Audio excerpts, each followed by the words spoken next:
लग्ना अगोदर मुलं आणि मुली एकमेकांच्या प्रेमात पडतात, त्यानंतर दोघेही एक होण्याचा निर्णय घेतात, दोघेही लग्न करण्याचा निर्णय घेतात।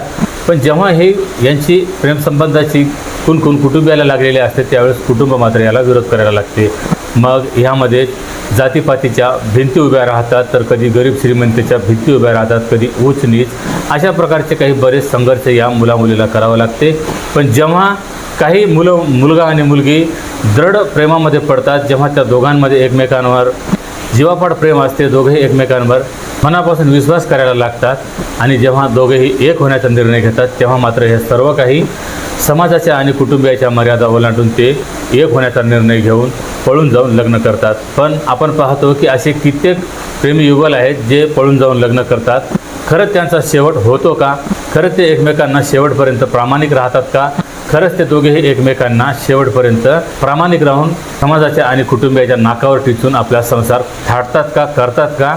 तर नाही। बऱ्याचशाही घटनांमध्ये मुलाकडून आपल्या प्रियसीचा विश्वासघात होतो, तर कधी एखाद्या मुलीकडून आपल्या प्रियकराचा विश्वासघात होतो आणि जे काही यांनी हे आईवडिलांच्या विरोधात जाऊन लग्न केलेलं असते हे मधात अर्धवट सोडून हे परत निघून येतात। मग पुढच्या आपल्या प्रियकराला असो किंवा प्रेयसीला असो हे अर्ध्या वाटेत सोडून देतात।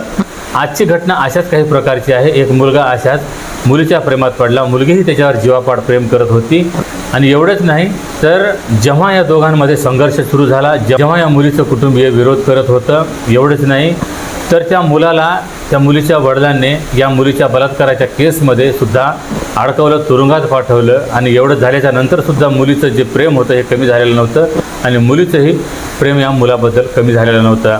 शेवटी मुलगा तुरुंगातून सुटला आणि 2 महिन्यांनी येऊन त्या मुलीला घेऊन तो फरार झाला। मुलगीसुद्धा त्याच्यासोबत पळाली।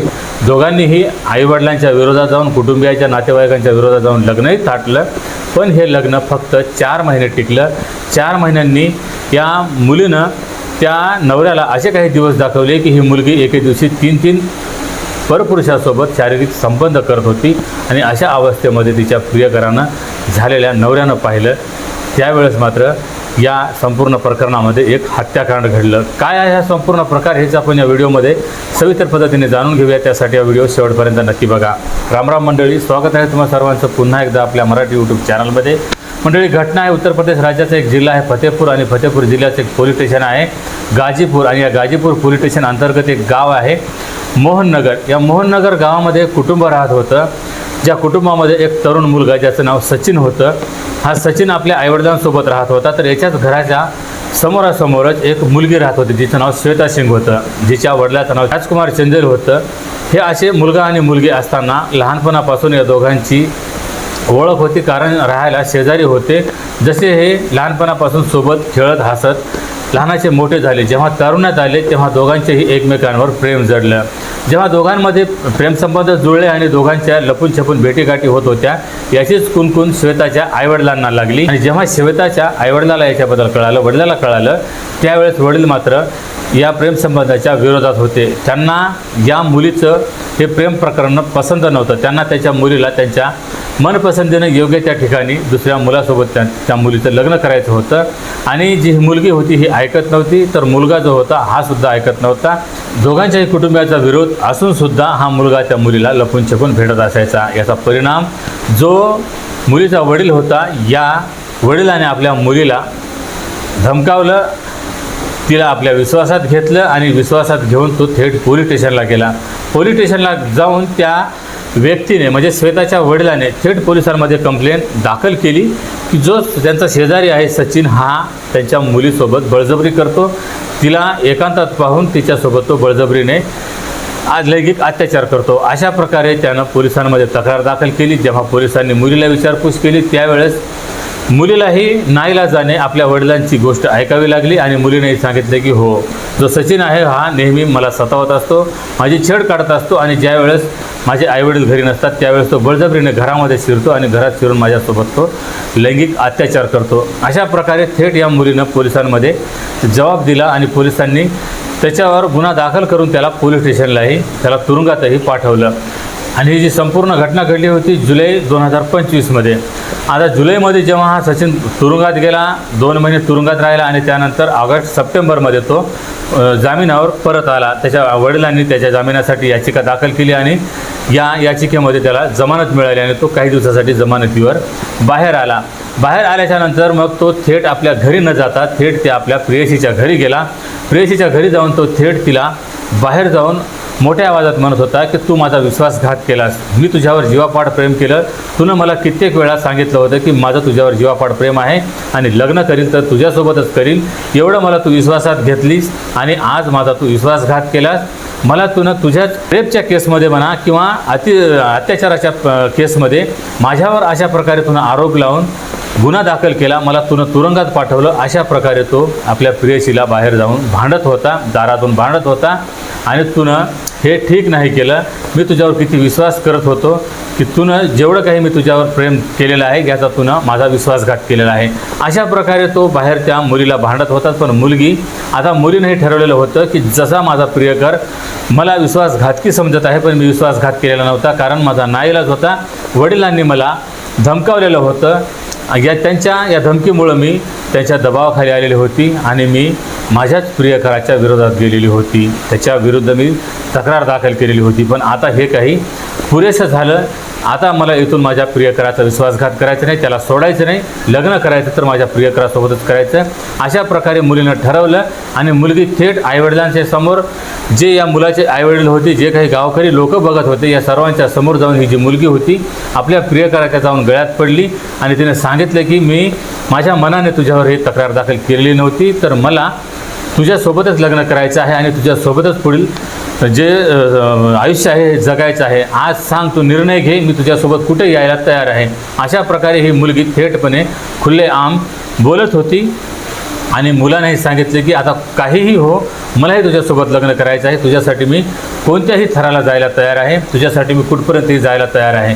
अशा प्रकारे हे जे प्रेमी युगल होतं यांनी खुलेआम आपल्या कुटुंबियांचा विरोध केला, नातेवाईकांचा विरोध केला, गावकऱ्यांचा विरोध केला. सर्वांच्या विरोधात जाऊन यांनी थेट या गावातून पळ काढला आणि कोर्टात जाऊन, न्यायालयामध्ये जाऊन यांनी कोर्ट मॅरेज केलं, लग्न केलं. लग्न केल्याच्या नंतर मग आता जे यांचं कुटुंबीय होतं यांनी स्पष्ट सांगितलेलं होतं की जर तुम्हाला दोघांनाही लग्न करायचं आहे, मुलाचेही वडील म्हणत होते की जर तुला त्या मुलीनं तुरुंगात अडकवलेलं होतं, मी तुला जाऊन मला कोर्टाची पायरी चढायला लावलेली होती आणि मी तुझ्यासाठी रात्रंदिवस एक करून तुला तुरुंगातून सोडवलं आणि ज्या मुलीसाठी तू गेलेला होता अखेर तू त्याच मुलीचा झाला. आमच्या आईवडिलांची तुला किंमत राहिलेली नाही, तर तू आमच्या दारात पाय ठेवायचा नाही. आणि मुलीच्याही वडिलांनी सांगितलं की जर तुला तुझा प्रियकरच प्रिय असेल तर याच्या पुढं माझ्या दारात पाय ठेवायचा नाही. आम्ही काय तुझे आईवडील आहोत, तुझे काही शत्रू नाहीत, तुझं आम्ही चांगलंच करणार होतो, चांगल्या मुलासोबत लग्न करणार होतो, पण तुझ्याजवळ तेवढा धीर नाही. तू तुझ्या मनानं जर हे लग्न करत असशील तर याच्या पुढे याद राख, आमच्या दारात पाय ठेवायचा नाही. अशा प्रकारे दोघांच्याही आईवडिलांनी यांना आता घरी येण्यास रोकटोक केलेली होती, घरी येण्यास यांना धमकावलेलं होतं, याच्या पुढं आता दारामध्ये पाय ठेवायचा नाही. अशा प्रकारे आता हे प्रेमी युगल दोघांनीही लग्न केलं. लग्न केल्याच्या नंतर मग आता घरी तर जाऊ शकत नव्हते. आता याने ठरवलं की आपण कुठंतरी बाहेर जाऊया आणि तिथं जाऊन कामधंदा करूया आणि तिथं जाऊन आपलं पोट भरूया आणि पुढील आयुष्य दोघं सोबत जगूया. मग आता पुढे आपल्याला कितीही संघर्ष करावा लागला तरी दोघंही एकमेकांच्या हाताला हात धरून हे आपण संघर्षाचा सामना करूया. अशा प्रकारे आता दोघांनी ठरवलं आणि त्यानंतर जे अंगावर कपडे होते हे अंगावरचे कपडे घेऊन ते थेट गुजरात राज्यातील अहमदाबाद शहरात जाऊन पोहोचले. तिथं गेल्याच्या नंतरही यांच्या खरंच आयुष्यामध्ये संघर्ष आला.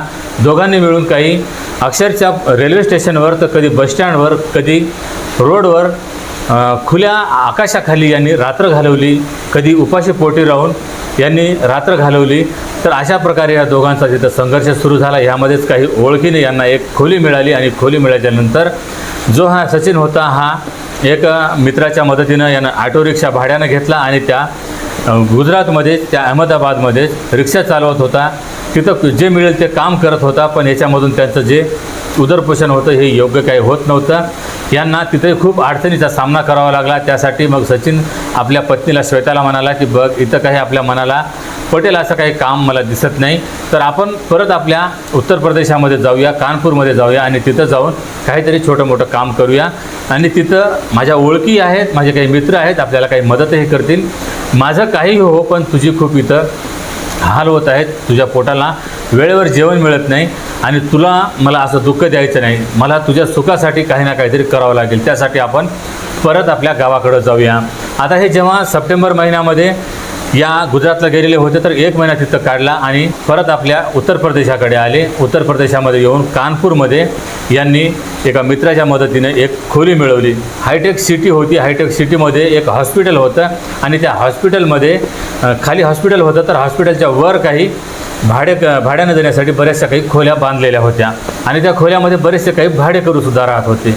ज्यामध्ये हा सचिनसुद्धा त्या घरमालकाकडे गेला. त्यानं विनवणी केली. त्यानं सांगितलं की मी उत्तर प्रदेशातीलच आहे, फतेहपूर जिल्ह्यातलाच आहे, पण मला एक खोली भाड्यानं द्या. आम्ही नुकतंच लग्न केलेलं आहे, आमचा नवीन संसार आहे, त्यासाठी आम्हाला कृपया तुम्ही एक खोली भाड्यानं द्या. त्या प्रकारे जो घरमालक होता यानेही या दोघांना एक खोली भाड्याने दिली, कागदपत्रं पाहिली आणि त्यानंतर मग आता त्या खोलीमध्ये यानं श्वेताला नेऊन ठेवलं आणि आता यानं एक तिथंही भाड्यानं रिक्षा घेतली आणि रिक्षा भाड्यानं घेऊन तो रात्रंदिवस एक करत होता आणि कष्ट करत होता आणि काही ना काही 4 पैसे घरी आणण्याचा प्रयत्न करत होता, जेणेकरून आपल्या पत्नीला आपण खुश ठेवावं, तिला कोणत्याही गोष्टीची कमतरता भासू नये.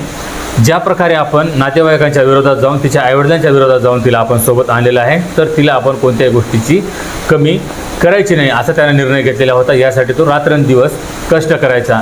अशा प्रकारे तो जेवढं काही होईल तेवढ्या प्रकारे तो आपल्या पत्नीला आणून द्यायचा. तिची सर्व काही तो इच्छा पूर्ण करत असायचा. अशाच प्रकारे 2 ते 3 महिने निघून गेले आणि सचिन होता स्वतःच्या पोटाला न खाता आपल्या पत्नीच्या तो सर्व गरजा पूर्ण करत होता. रात्रंदिवस कबाड कष्ट करत होता.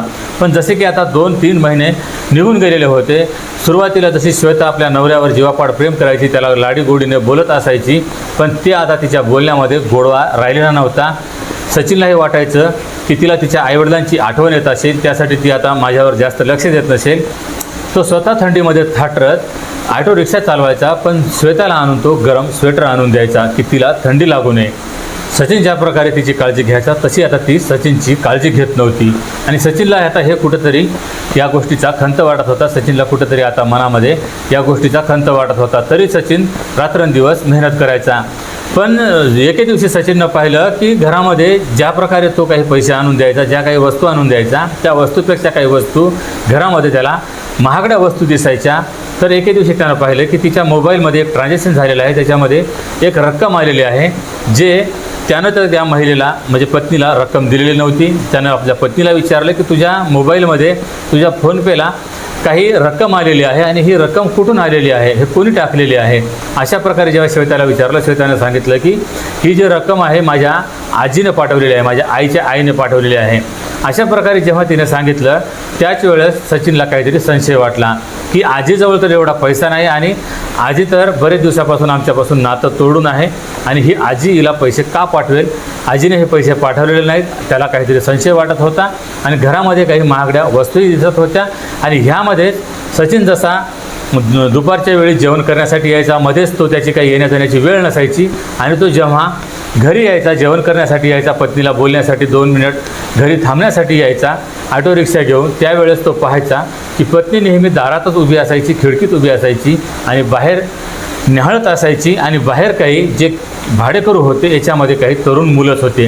जवळपासच एक इंजिनिअरिंगचं कॉलेज होतं आणि जे इंजिनिअरिंगचे शिक्षण घेण्यासाठी काही इतर विद्यार्थी आलेले होते, जे सर्व तरुण विद्यार्थी होते आणि हे तरुण विद्यार्थी या खोलीच्या आसपासच राहत असायचे. जेव्हा सचिन घरी यायचा त्यावेळेस ती मुलंही या सचिनच्या खोलीकडं पाहत असायची, म्हणजे श्वेताकडं पाहत असायची आणि ही श्वेताही त्या मुलांकडं पाहत असायची. यानं बरेच वेळा तसं त्या श्वेताला पाहिलेलं होतं. पण सचिनच्या मनामध्ये काहीतरी आता संशय वाटत होता की ज्या प्रकारे श्वेता अगोदर माझ्यासोबत गोडीनं राहत होती, माझी काळजी घेत होती, माझं दुःख सुख विचारत होती, पण आता श्वेता जी आहे माझ्याकडं दुर्लक्ष करत चाललेली आहे, मला ती वेळ देत नाही, मी थकून भागून घरी आलं तर ती झोपण्याचं नाटक करत असते, मला स्वतःच्या हातानं जेवण करून वाढून घ्यावं लागते, अशा प्रकारे आता त्याच्या मनामध्ये नाना प्रकारचे विचार येत होते. आणि त्याला आता संशय एवढा बळावलेला होता की त्याला वाटत होते की आता माझ्या पत्नीचे काहीतरी एखाद्या मुलासोबत प्रेमसंबंध सुरू आहेत. कारण हिच्या फोनपेलाही हिच्या अकाउंटमध्ये पैसेही वाढत चाललेले आहे आणि ज्या प्रकारे तो घरी वस्तू तिला आणून देतो त्यापेक्षाही महागड्या वस्तू घरामध्ये त्याला दिसत आहेत. जे यानं वस्तू आणून दिलेल्या आहेत ते ती पत्नी आहे ती सांडीला फेकत आहे. अशा प्रकारे याच्या मनामध्ये आता हे संशय बळावला आणि यानं आता आपल्या पत्नीला काहीतरी रंगे हात पकडायचं असं हे ठरवलेलं होतं. आणि अशाच प्रकारे 19 जानेवारी 2026च्या दिवशी संध्याकाळच्या वेळे सचिनने पत्नीला फोन करून सांगितले की माझं आज रात्रीला घरी येणं होणार नाही, कारण मी आज माझ्या मित्रासोबत पार्टी करणार आहे आणि रात्रीला मी काही घरी येणार नाही, तेव्हा तू दार बंद कर आणि घरामध्ये झोपी जा, अशा प्रकारे त्यानं सांगितलं. तेव्हा श्वेताई म्हणाली की काय हरकत नाही, माझ्याही आज तब्येत काही ठीक नाही, त्यासाठी तुम्ही तिकडं आरामात राहा आणि मी आज रात्रभर आरामच करणार आहे, अशा प्रकारे तिनं सांगितलं. आणि तिनं सांगितल्याच्यानंतर मग तिलाही तेच हवं होतं. ज्या प्रकारे सचिनच्या मनामध्ये जे संशय होता तो संशय खरा होता आणि ही जी श्वेता होती ही मग आता बिनधास्त झालेली होती. आणि रात्री 9 ते 10च्या दरम्यान जे यांची जी खोली होती ही खोली वरच्या मजल्यावर होती आणि वरच्या मजल्यावर जाण्यासाठी खाली एक जे गेट होतं त्या गेटच्या ठिकाणी शटर टाकलेलं होतं आणि ते शटर आतून दोरीनं बंद करायची, अशा प्रकारे ते शटर होतं. त्याला आतून कुठल्याही प्रकारची कडी किंवा टाळं लावलेलं नसायचं आणि हे सचिनला माहीत होतं आणि श्वेतालाही माहीत होतं की आतून जी दोरी आहे ही बांधल्याच्यानंतर आता वर रात्रीला 10च्या बाद कोणी येणार नाही, अशा प्रकारे श्वेतानंही ठरवलेलं होतं. पण जो सचिन होता याला आता श्वेताला काहीतरी रंगेहात पकडायचं होतं. हा बरेच दिवसापासून तिच्या पाळत ठेवून होता, पण त्याच प्रकारे हा रात्रीच्या 9 ते 10 वाजेच्या सुमारास या घराजवळ आला आणि जसं की हे शटर आतून बंद केलेलं होतं, त्याला दोरीनं आतून बांधलेलं होतं, त्याच प्रकारे यानं शटरच्या खालून हात घातला आणि ती दोरी सोडली आणि हळूच तो वर गेला. जसा जिना चढून तो वर गेला, आपल्या खोलीपर्यंत जाऊन पोहोचला आणि जसा तो दरवाजाजवळ जाऊन पोहोचला, दरवाजा फक्त आतून ढकललेला होता, त्याची कडी काही आतून बंद केलेली नव्हती. आणि ज्या प्रकारे हा दाराच्या सांधीमधून पाहतो तर याच्या पायाखालची जमीन सरकली. यानं जे विचार केलेला होता तेच याच्यासमोर सत्य होतं. याची पत्नी एका पुरुषासोबत नाही तर तिच्यासोबत 3 मुलं उभे आहेत आणि ही जी महिला आहे ही निर्वस्त्र बेडवर झोपलेली आहे आणि तिच्या भोवती 2 मुलं बसलेले आहेत तर एक मुलगा उभा आहे आणि या 3 मुलांसोबत ही अश्लील प्रकारे तिच्या चाळे करत आहेत. ती मुलं जी आहेत तिच्या अश्लील प्रकारे शरीराला स्पर्श करत आहेत. अशा प्रकारे यानं त्या आपल्या पत्नीला नको त्या अवस्थेत पाहिलेलं होतं. जसा हा त्यानं प्रकार पाहिला लगेच त्यानं आपला मोबाईल काढला आणि तो आत तिचे शूटिंग काढत गेला, मोबाईलमध्ये व्हिडिओ बनवत गेला.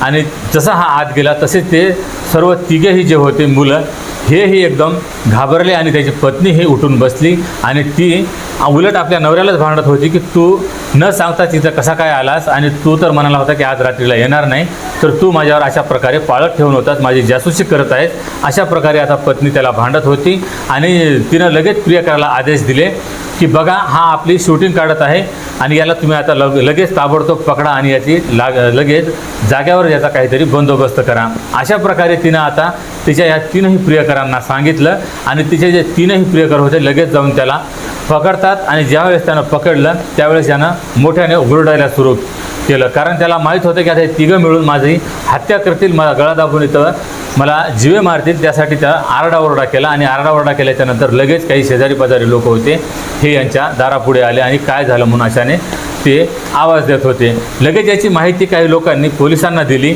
आणि घरामध्ये ज्या प्रकारे यांची बाचाबाची सुरू झालेली होती, पत्नी याच्यावरच उलट भांडत होती, तर जे 3 तिचे प्रियकर होते ते सुद्धा याला लाथाबुक्याने मारहाण करत होते आणि हा सुद्धा त्यांना आता शिवीगाळ करत होता.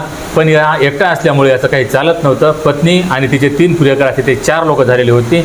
मग जेव्हा याची सूचना पोलिसांना देण्यात आली, पोलिसांची टीमही या घटनास्थळी आली आणि जेव्हा पोलिस आल्याच्यानंतर या सर्वांनाच पोलीस स्टेशनला घेऊन गेलेत. पोलीस स्टेशनला घेऊन गेल्याच्यानंतर जो काही प्रकार घडलेला होता यानं पोलिसांना सांगितला. पोलिसांनी पत्नीलाही विचारलं, त्यावेळेस पत्नी ही काही उत्तर द्यायला तयार नव्हती. पोलिसांनीही ओळखलं की जे काही झालेलं आहे ते तुम्हाला दोघा पती पत्नींमध्ये मिटवायला पाहिजे, तुमचं जे काही आहे हे प्रकरण तुम्ही इथंच मिटवा. आणि जे 3 या महिलेचे प्रियकर होते त्यांना मात्र पोलिसांनी विचारपूस करण्यास पोलीस स्टेशनला ठेवून घेतलं आणि या दोघांनाही सांगितलं की तुम्ही पती पत्नी आहात, जो हा सचिन होता, यालाही हा जे प्रकरण होतं हे मिटवायचं होतं. त्याला एकाएकी आपल्या पत्नीला सोडायचं नव्हतं. ह्यासाठीच त्यानं जे काही होतं हे प्रकरण मिटवायचं आहे असं पोलिसांना सांगितल्यामुळं पोलिसांनीही याच्यावर जास्त काही लक्ष दिलं नाही आणि पती पत्नीला सांगितलं की तुम्ही दोघं आपसामध्ये मिटवून घ्या, दोघेही काय विचार करायचं ते घरी जाऊन तुम्ही विचार करा. अशा प्रकारे दोघांनाही घरी पाठवून दिलं. आणि जे 3 मुलं होते, जे 3 विद्यार्थी होते, इंजिनिअरिंगचं शिक्षण घेणारेच होते, पण पोलिसांनी त्यांना फक्त विचारपूस करण्यासाठी तिथं थांबवलेलं होतं. आता जेव्हा हे दोघेही पती पत्नी घरी आलेत, घरी आल्याच्यानंतर सचिनलाही वाटले की आता माझ्या पत्नीला पश्चाताप झालेला असेल, ती आता मला माफी मागेल अशा प्रकारे त्याला वाटत होतं. पण जसे की हे आता घरामध्ये आले, जेव्हा दार लोटलं, आत जाताच जी पत्नी होती ही आता मात्र खूप जोरात भडकलेली होती आणि ती नवऱ्यालाच शिवीगाळी करत होती की तुला काय वाटलं, तू खूप शहाणा आहेस का, तू माझी जासूसी करत आहेस, तू आज रात्रीला येणार नाही म्हणून सांगून गेला होता आणि मध्येच आलास, म्हणजे तुला काय करायचं आहे, मला जीवे मारायचा आहे का, अशा प्रकारे ती आता आपल्या नवऱ्याला भांडत होती. तू पोलीस स्टेशनपर्यंत गेला, म्हणजे काय, जे माझे मित्र आहेत यांना तू काय आता कायमचं जन्मठेप करणार आहेस का, त्यांना तू फाशी देणार आहेस का, अशा प्रकारे ती आता आपल्या नवऱ्याला भांडत होती. त्याला वाटत होतं की माझी पत्नी मला माफी मागेल, पण ती आता उलट त्यालाच भांडत होती.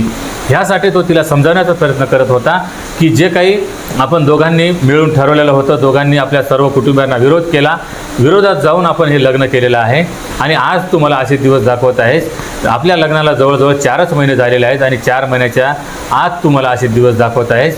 तर हे तुझे हे अनैतिक संबंध आहेत, हे तू बंद कर आणि विचार कर, आपण दोघेही एकमेकांना सोडायचं नाही, आपण दोघेच एकमेकांना साथ देणारे आहोत, हे बाकीचे लोक तुला साथ देणारे नाहीत. पण जी महिला होती तिच्या मनामध्ये, तिच्या डोक्यामध्ये एका प्रकारची वासना भरलेली होती. ही बरेच दिवसापासून या मुलांसोबत एकाएकाने असे शारीरिक संबंधामध्ये आलेली होती, त्यांच्या खूप जवळ आलेली होती आणि ही आता उलट त्यालाच भांडत होती आणि म्हणत होती की मी उद्या दिवस निघण्याच्या आत माझ्या 3ही मित्रांना सोडून आणेन, कारण मी जर बयान दिलं तर पोलीस त्यांच्यावर कुठल्याही प्रकारची तक्रार करणार नाहीत आणि जर ते 3घंही बाहेर आले तर याद राख, तुला आम्ही जिवंत सोडणार नाही आणि उलट मी तुलाच तुरुंगात पाठवेल. तू विसरलास का, लग्नाच्या अगोदरसुद्धा मी तुझ्यावर अशाच प्रकारे अत्याचाराचा केस करून तुला पोलीस स्टेशनला पाठवलेलं होतं, तुरुंगात पाठवलेलं होतं. अशा प्रकारची या दोघांमध्ये बाचाबाची झाली आणि महिला आता त्याला उलटसुलट उत्तर देत होती. तो समजावण्याचाच प्रयत्न करत होता, पण महिला मात्र आता त्यालाच संपवण्याचा कट रचत होती, त्याला धमकावत होती. ह्यामध्ये सचिन खूप रागामध्ये आला. त्याला वाटलं की आता एवढे आपण पत्नीसाठी सर्वांना वाईट झालो, सर्वांना आपण विरोध केला, पण आता या पत्नीनेच माझा मध्येच विश्वासघात केलेला आहे आणि उलट आता हे एखाद्या दिवशी मला जीवानीशी मारेल, मला संपवेल. ह्यासाठी त्यानं लगेच तिचा गळा आवळला आणि गळा त्यानं रागाच्या भरात एवढा आवळला की ती जागीच ठार झाली. जेव्हा ती मृत्युमुखी पडली तेव्हा मात्र हा कुठे शुद्धीवर आला. याला तेव्हा समजलं की आपल्या हातून हत्या झालेली आहे आणि आता आपला जगून काही फायदा नाही. अशा प्रकारे तो फाशी घेणार, कुठे निघून जाणार असे काही विचार करत होता. त्यानं तिचा मृतदेह एका चादरमध्ये गुंडाळला आणि तिथंच बेडवर टाकून दिला आणि त्यानंतर त्यानं बाहेरून कुलूप लावलं आणि तो बाहेर निघाला. मध्यरात्रीच्या वेळी तो संपूर्ण शहरामध्ये फिरत होता. कधी घंटाघरामध्ये जात होता, तर कधी स्टेशनवर जात होता, कधी बसस्टँडवर जाऊन बसत होता. रात्रभर त्याने विचार करण्यामध्ये घातला आणि त्यानंतर मग सकाळी तो थेट पोलीस स्टेशनला गेला. त्याने विचार केला की आपण कुठेही जरी गेलो तरी आपण काही बचू शकत नाही, आपण वाचू शकत नाही, पोलीस आपल्याला कुठूनही शोधून काढतील. जर आपण पळून गेलो तर उलट माझ्या आईवडिलांना याच्यामध्ये त्रास होईल, त्यांचीच विचारपूस होईल. त्यासाठी आपणच जाऊन पोलिसांच्या स्वाधीन झालं, पोलिसांना आत्मसमर्पण केलं तर हे ठीक राहील. आता आपल्या हातून जर चूक झालेलीच आहे, आता पत्नीच नाही राहिली तिच्यासाठी आपण सर्वांना सोडलेलं आहे, तीच नाही राहिली तर आपण राहून काय फायदा आहे, आपण तुरुंगात जाऊन शिक्षा भोगावी. अशा प्रकारे त्यानं जाऊन पोलिसांमध्ये सांगितलं की मी माझ्या पत्नीची हत्या केलेली आहे आणि मला आता तुम्ही काय शिक्षा द्यायची आहे ते शिक्षा द्या. अशा प्रकारे जेव्हा पोलिसांनी त्याची तक्रार नोंदवून घेतली, त्याच्यावर गुन्हा दाखल केला, पोलिसांनी जाऊन पाहिलं तर खरंच मृतदेह पडून आहे, चादरमध्ये गुंडाळून आहे. तो मृतदेह ताब्यात घेतला, पंचनामा केला, पोस्टमॉर्टमला पाठवला आणि त्यानंतर तो मृतदेह त्यांनी तिच्या नातेवाईकाच्या स्वाधीन केला आणि जो सचिन आहे याच्यावर आता गुन्हा नोंद करून त्याला आता तुरुंगात पाठवलेला आहे. तर मंडळी, ही संपूर्ण घटना तुम्हाला ऐकवण्यामागचा उद्देश कोणाच्याही भावना दुखावणे किंवा कोणालाही बदनाम करणे हा नसून, ज्या प्रकारे काही मुलं मुली असेच प्रेमात पडून आईवडिलांच्या विरोधात जाऊन लग्न करतात, पण बऱ्याचशा ठिकाणी असा मुलाकडून विश्वासघात होतो, तर कधी मुलीकडून विश्वासघात होतो, तर कधी या दोघांमध्ये छोटे मोठे काही वादविवाद होत असतात. आणि याचा परिणाम असा होतो की मग मध्येच हे आपल्या जोडीदाराला सोडून हे परत मागं वळतात, तेव्हा मात्र एक कुठंतरी एकटा पडत असतो किंवा एखाद्याचा अशा प्रकारे मृत्यू होतो, हत्या होते. तर मंडळी, या संपूर्ण घटनेबद्दल तुमच्या प्रतिक्रिया कमेंटमध्ये अवश्य कळवा आणि जर हा व्हिडिओ ही माहिती आवडली असेल तर व्हिडिओला लाईक आणि चॅनलला सबस्क्राईब करायला विसरू नका. तर भेटूया पुन्हा एका अशाच नवीन व्हिडिओमध्ये. तेव्हा सतर्क राहा, सावध राहा, सुरक्षित राहा. जय हिंद, जय महाराष्ट्र.